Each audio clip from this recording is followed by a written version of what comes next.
right, guys, welcome back. We've got the whiteboard up here, and we're going to be talking a little bit more about money, market, academics, and the industry. These are the topics for today. Hopefully this won't be too long. This video is specifically tailored towards engineers.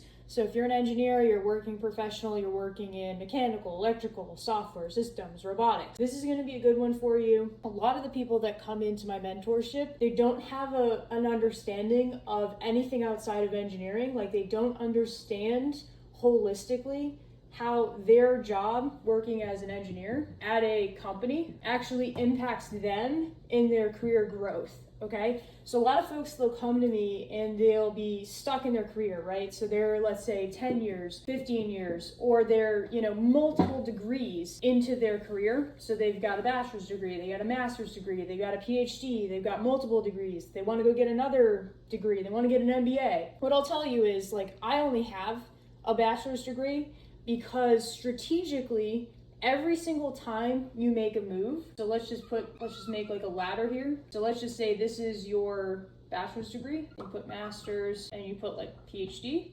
Every single time you make a move or there's some decision being made, you want to use it to propel yourself to the next level. So when I was in school, there was an opportunity for me to do this program called the BS, where you'd spend 5 years getting your bachelor's and your master's degree, where this would usually take 4 years, and this may take anywhere from like 1 to 2 years, depending on where you go and what you're studying. You could consolidate that, and instead of spending like 2 years, you would spend 5 years and you'd get both degrees. So you get a bachelor's and a master's. And I know a lot of people that did this, and depending on where you go, this may or may not make sense. I chose not to do it. And I'll tell you why I chose not to do it from a strategy standpoint. Yeah, would it sound cool that I have a master's degree? Yeah, maybe. But when you're playing a game of strategy, the school that I went to, when I was there, it was like $55K a year. It's probably more than that now. So going there for 4 years, if you're paying sticker tag, you're paying 200 grand.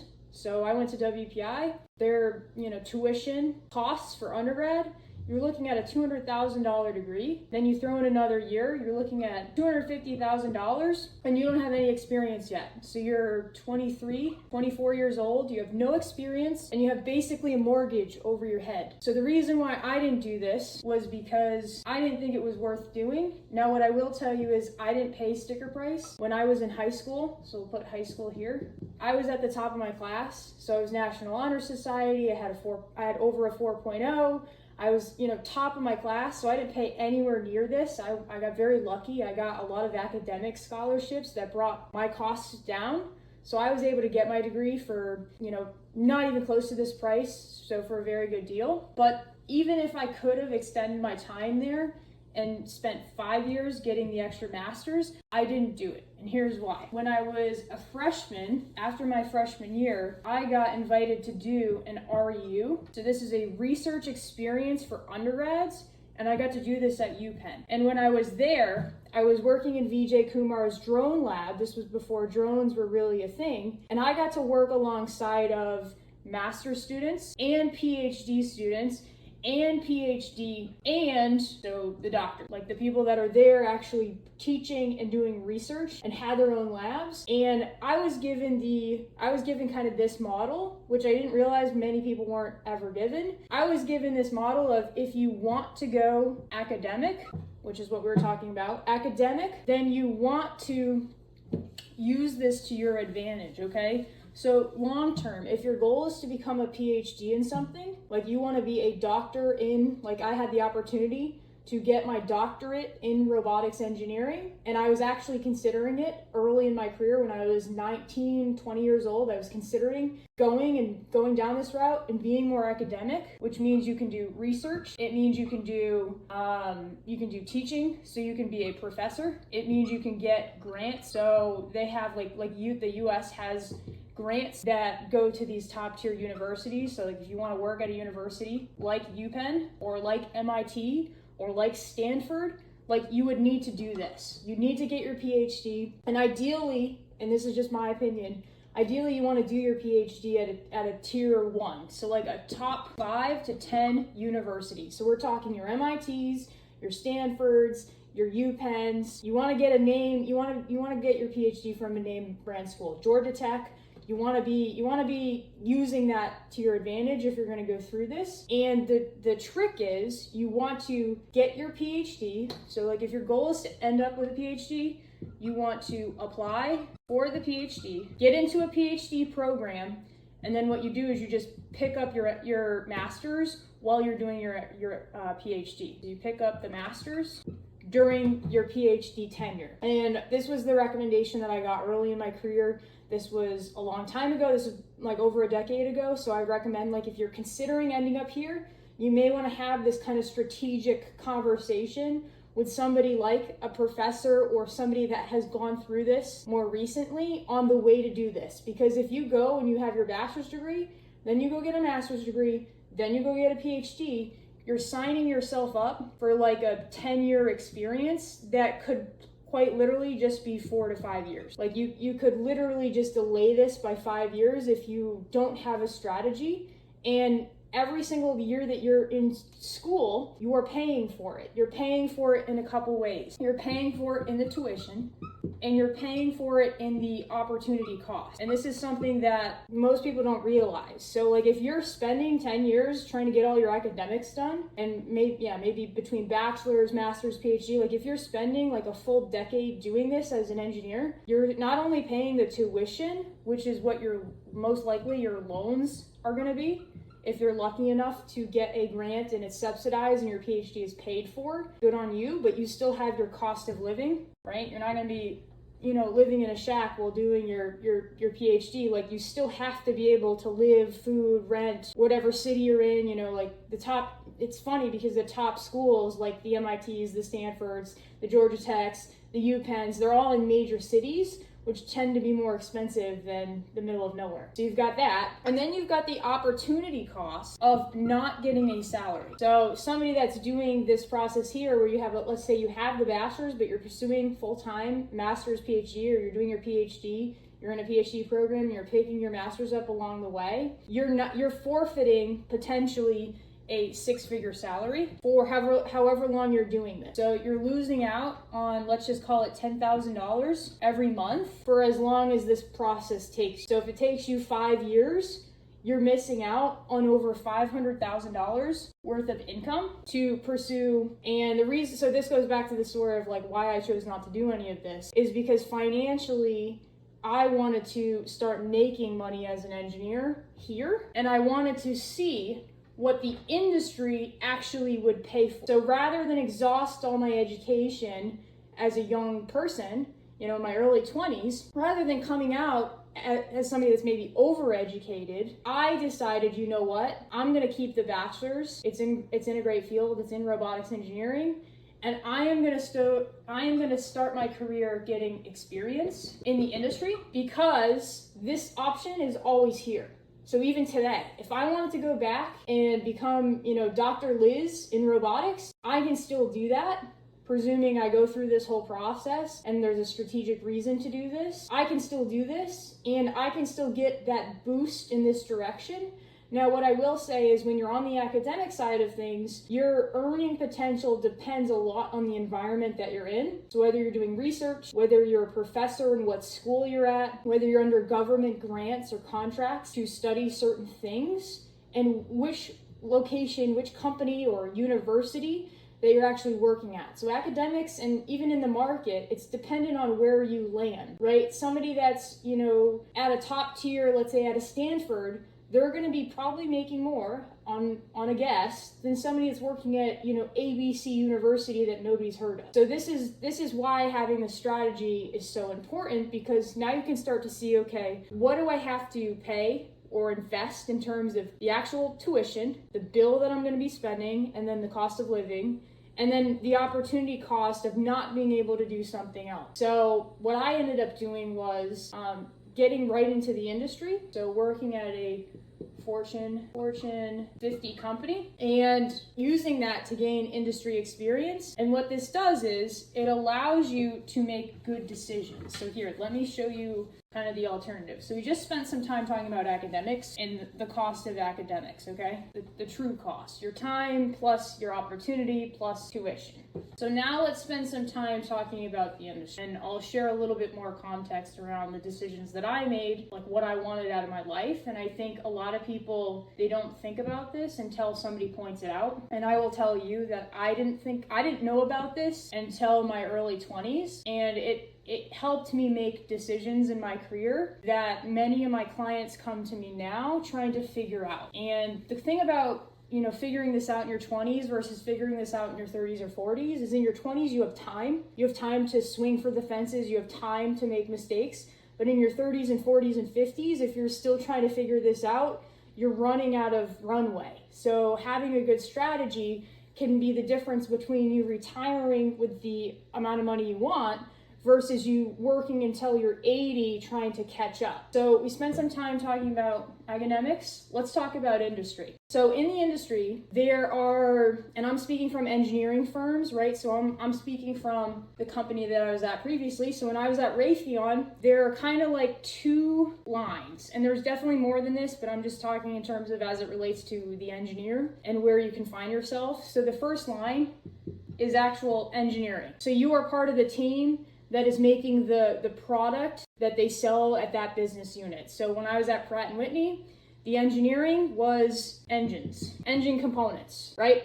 And so you can be part of the team that's doing like the R&D. You can be on the team that's doing you can be on the team that's preparing, basically you're preparing the documentation for that part to move into this next line, which is operations. So being more on the production side, the customer side, the manufacturing side. Now, when I was in engineering school, I had no clue this existed.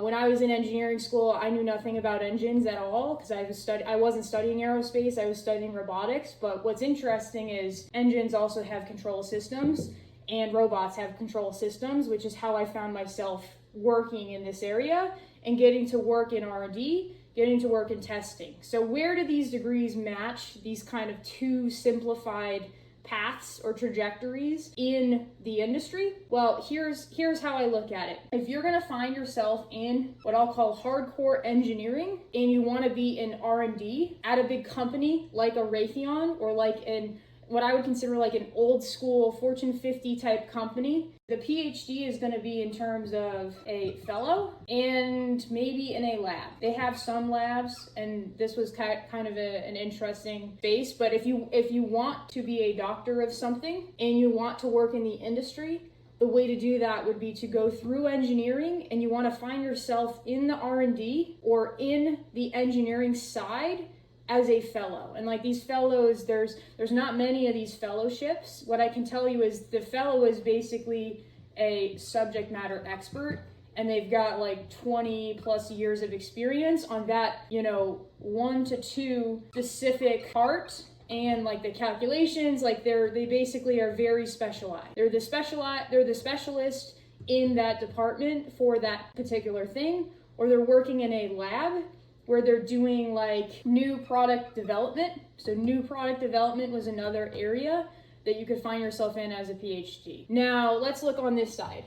Operations. I have yet to meet somebody with a PhD in operations. Majority of the folks that I worked with in operations, they had bachelor's degrees, they had master's degrees in engineering, or it was MBA. Okay, so you're going to be finding the people that are like, this is kind of, so here's kind of down here. This is where I'll put like business. So this is where you're going to get like your finance majors, you're going to get like your buyers, you're going to get supply chain.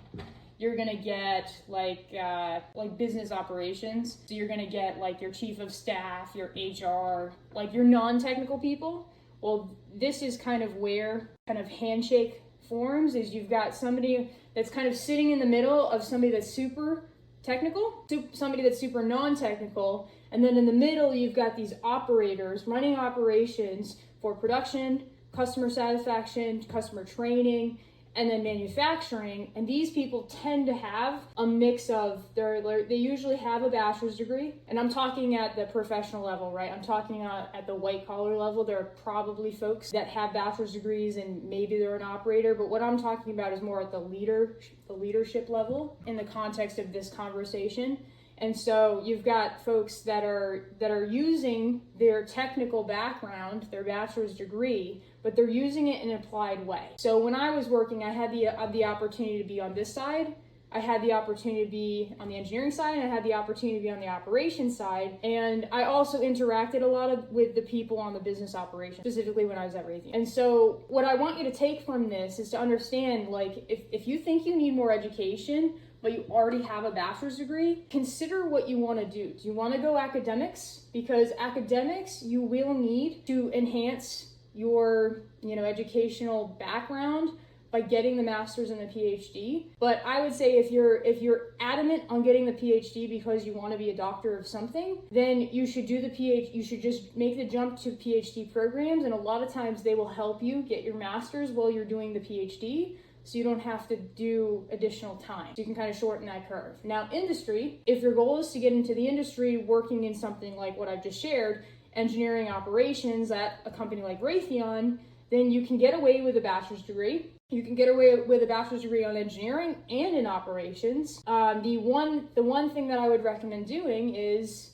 considering the master. And I use the word consider because you've got to decide who is going to take the hit on the investment of the master's degree. Okay, so the master's degree is, we'll just call it 50 grand. So you've got yourself the bachelor's degree. You're probably still on the hook for that with loans, unless you were in a situation like I was, where it was pretty much covered because you had great grades and you had scholarship. Then you've got to decide, okay, do I want to spend 50K on the master's degree? Where is that going to get me in the market? And I would say, on both of these sides, there's and this is my skewed belief, you've got to figure out the return on your investment. And I know a lot of times, like companies like Raytheon, they will pay for it. So does the company pay for it, or do you pay for it? And I would say if the company is going to pay for it, then I would go back to, okay, well, what constitutes success with the master's? In my honest opinion, like if I were to go back to school, I would not want to go back to school unless I'm at a name brand. So if the company is going to pay for me to go to, University of Nowhere, like nobody knows what it is, then I'm not interested in taking that degree. I'm not interested in spending time on it. It doesn't matter how much it costs. It needs to be a recognizable name. So if they're willing to spend the money for me to get my master's at Stanford, then I'm interested. If they're willing to spend the money to get my master's at MIT, then I'm interested, right? So you've got to kind of think about the name brand. You've got to think about the time. How long is it going to take you? And then you've also got to figure out, okay, what kind of promotions. So if they're going to pay for your master's, but you've got to do, 5 more years in your current role, that may or may not make sense. However, if they want to move you, let's say, into a junior leadership role, like a junior director role, and the only thing stopping you from getting that is an MBA, and they're going to pay to have you do an MBA in the next 18 to 24 months, you may want to consider getting that MBA so that you can move into this type of leadership role. And this brings up the point on market-based wages, so money and market. So we've done this pretty fast here. We talked about academics, we talked about industry. Now we've got money and market. I'm just going to erase this here. And while I'm doing that, if this is helpful for you, please let me know in the comments below. I'm trying to do my best to make this an abbreviated training on this because I'm realizing like not many people understand this, and this is something I just thought people knew, but as I'm talking to people, they're like, wow, nobody's ever explained it like this, so I figured I would just hop on here and share this and show you kind of my philosophy around this and how I've made decisions in my career as it relates to degrees. And it always comes back to money and market, okay? So there's this concept called market. I don't know if I made this up or if I heard this somewhere, but at least in my company, and how I like to look at things as I'm looking at what's competitive, what's a good offer, I'm helping clients negotiate offers, we always come back to market-based wages. You can optimize for a handful of things, but you've got to decide, are we optimizing for money? Meaning like we want to make as much money as possible? Are we optimizing for lifestyle? Meaning I care more about working remotely than I do about making more money, or I care more about working at this type of company than I do about money? Are we optimizing for something else. Like, what is the priority here? So lifestyle could also be like work-life balance. It could also be benefits, and it also could be like 401k, like retirement. It could be equity. It could be any number of things. We have to kind of consider, what are we optimizing for in this next chapter of our career? And I'm speaking to the professional that's stuck, that already has an income, that's already working. I'm not talking to the person that has never gotten their first engineering job. This is for the people that you're already working in engineering, you already understand what it's like to be a professional. This concept of market-based wages, I wish I learned 8 years ago, because it would have given me more insight as to the decisions I was making, whether I'm making a lateral move, whether I'm making a growth move. Basically, what the market-based wages means is, will the support my financial, okay? So this is what we do, is we look at market-based wages to determine whether or not the market, meaning like the economy, will support my financial goals. And market-based wages, they're based on responsibility.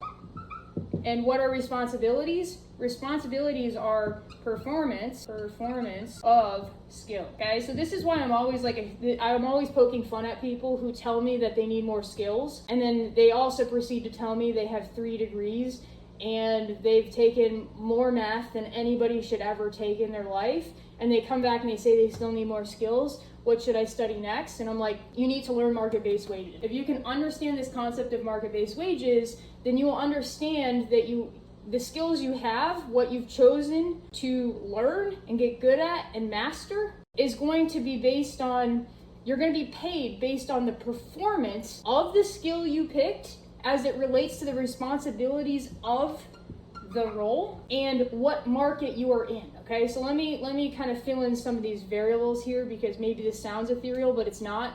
So performance of skills. Okay, so let's say you know some math. Okay, so let's say you're good at applied math. You're an engineer. You've taken a lot of that. You're really good at working through math formulas.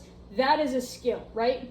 So now you've got a skill. You've got to figure out, okay, well, is there a role where the responsibility allows me to be good at math formulas? Because if the answer is no, it's not going to be worth that much. So you could be the best mathematician, but if nobody in the market is paying for that skill, then it doesn't matter how good you are at the skill. You have to be able to pick or identify skills that the market will pay a premium. And this is something that I really wish in engineering school, before you go to engineering school, they tell you what the top paying skills are.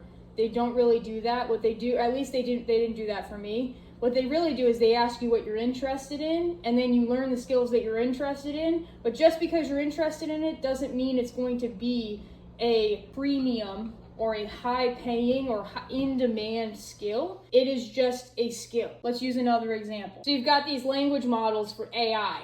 If you're somebody that can pick up on language models and you're good at analyzing the data, or you're good at working within the application of the system, because AI and understanding the technicals behind it, these language models, these large language models, and working with data, because that is kind of a hot pocket of the market right now.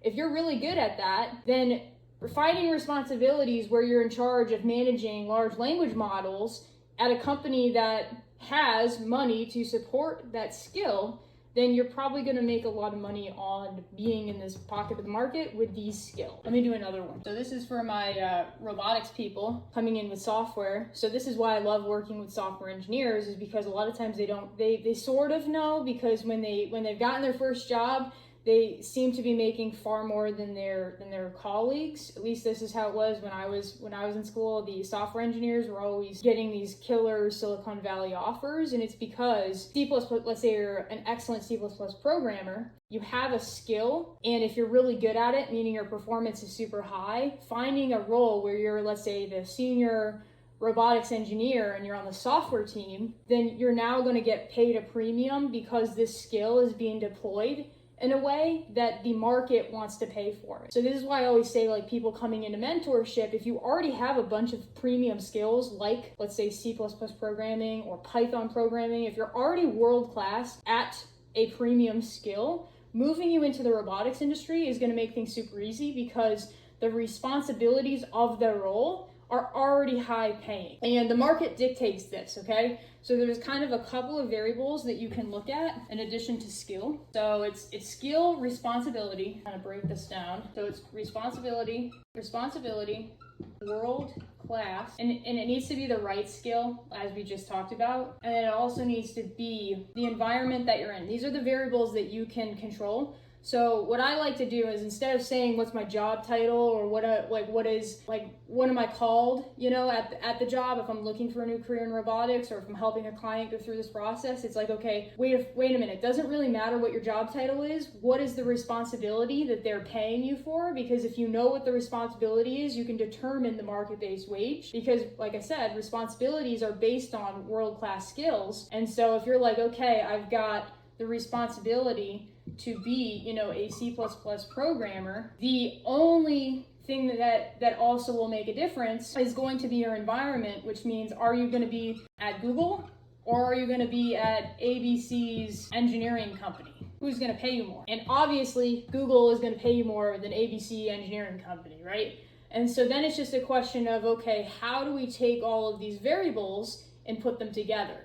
And so this is why I'm a huge proponent of understanding money and market through market-based wages, is because, long story short, you don't need an advanced degree as an engineer to be making, let's say, 150 to, we'll say, 200, depending on how you leverage your responsibilities, having a world-class skill that people want to pay for, and controlling the environment that you're in. So obviously you pick a bigger company, they're going to be able to pay you more than picking a little company. You pick a metropolitan versus, you know, the middle of nowhere. You know, if you're living in a city versus you living in, you know, the suburbia, then you're going to be able to command more just based on market-based wages. So when I'm looking at offers and I'm helping clients negotiate offers, it's like, okay, well, what are they having you do? What do you actually have to do to perform well in that role? Like, what skills are they asking you for? What are these skills worth? And where are you? Demographic, what company are you at? Geographic, what city are you in? Because I can guarantee you somewhere like middle of Kansas is going to pay you less than Silicon Valley. So using these variables, you can kind of plan things out. And let's just tie this and wrap this up with degrees. You don't need an advanced degree to make a few $100,000s a year if you're strategic. There are two other ways that you can accelerate your money growth as an engineer. And some of you are going to love this, some of you aren't, and that's okay. It's up to you to take this information and kind of stack it the way you want to stack it. And if you are interested in getting my help on putting together this roadmap, this is what I do. This is what I've been studying for the last 10 years as it relates to the robotics industry and business and growing your money and growing your impact within the industry, within these emerging technology fields. So you can check the link. There's going to be a link somewhere around this video. You can check that out to work with me in mentorship. But here's what I'm going to tell you. It's always going to be worth more than engineering. And another way that you might have seen this is the strategy is always worth more than the tactic. So the more tactical you are, meaning the more you're the person, you know, torquing bolts and climbing on equipment and fixing stuff, the more tactical you are, this side is always going to win. So let me just put some dollar signs here. Okay. So the closer you are to business and the closer you are to strategy within the company, the more money you're going to make. Okay, this is why salespeople make way more than engineers. It's not because salespeople are smarter, it's just they are closer to the money. So I've had some engineers that understand the tech and they want to get into robotics, and what they do is they come to me and they have these awesome financial goals. But in order to meet their awesome financial goals, we got to put them in a role that has the market-based wage that matches what they're trying to do. So like if you have a goal of breaking past, let's say 200K, without needing a PhD, because once you start getting in above 200K, this is where you're going to probably start to need more degrees to keep accelerating your earnings.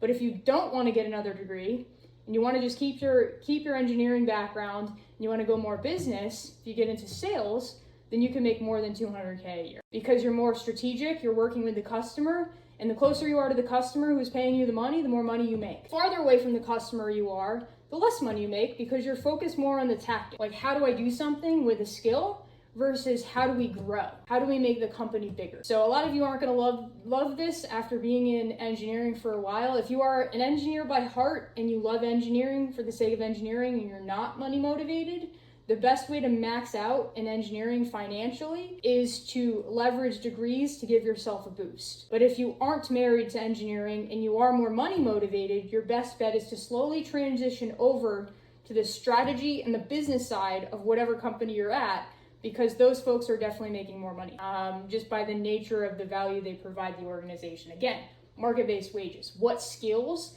are worth more in the market? You could be an excellent C++ programmer, and on the engineering side of things, they're probably one of the highest paid people. But if you go to the business side, they're still making less than the salesperson closing the deals. So it's just one of those things that you've got to consider as you're looking at your full strategy. The second piece that I will leave you with, so we've got strategy and tactics, using degrees for a boost. Okay, so I told you at the beginning of this, I only have a bachelor's degree. I did this strategically because every single time you get a degree, you want to be taking a step up. And if the degree should, you can see this is a step wave. This isn't anything else. It isn't like an exponential curve. I didn't draw it like that for a reason, because when you get a degree, so let's say this is your bachelor's degree, this is your master's degree. Once you get that degree to your master's degree, you should be up here. And if the opportunity doesn't present itself where you getting that master's degree accelerates you up pretty much as soon as you have that new degree, then you shouldn't do it. In my opinion, you shouldn't do it, because this is very expensive, especially if you're paying out of pocket. If you're paying out of pocket and you've got your time costs, and you've got your opportunity costs, then I would say, it needs to provide a return. Which is why when clients come to work with me, we're trying to figure out, okay, strategically, should you make this jump? Is this going to pay you back? Because if it isn't, you shouldn't do it. If it is, you should do it, knowing, kind of what that return on investment looks like. And many times it is, you're trying to get a return on investment on 50 grand, which can be hard to realize unless you're moving MBA and your goal is to get into the C. So that's kind of the drawing here. I know we went through a lot here. Hopefully you have a good understanding of money and market-based wages as it relates to academics and industry. This is like a lesson I really wish somebody had taught me when I was earlier in my career. If I'd learned this 10 years ago, I would have been a lot farther financially. Again, this is not financial advice. This is just my opinion and how I've gone through and how I provide my clients with pathways to make decisions, and hopefully it's helpful for you too. If you're interested in working with me in my mentorship program, I do have some spots open. We are on a wait list, so you can go ahead and check out the video around this video. There's a link for a 12-minute intro training that walks through my exact strategy and my exact process around why mentorship even exists. A lot of the reason is this video right here. If somebody had taught me this in engineering school, I might have made some different decisions in my career, and I could have been a lot farther along. So if that is you and you'd like some help and you have experience, you feel like you're stuck, you feel like you have all the skills, but something might just be missing in the way your professional life is growing, then feel free to check that out. There'll be instructions on how to apply, and I will see you soon.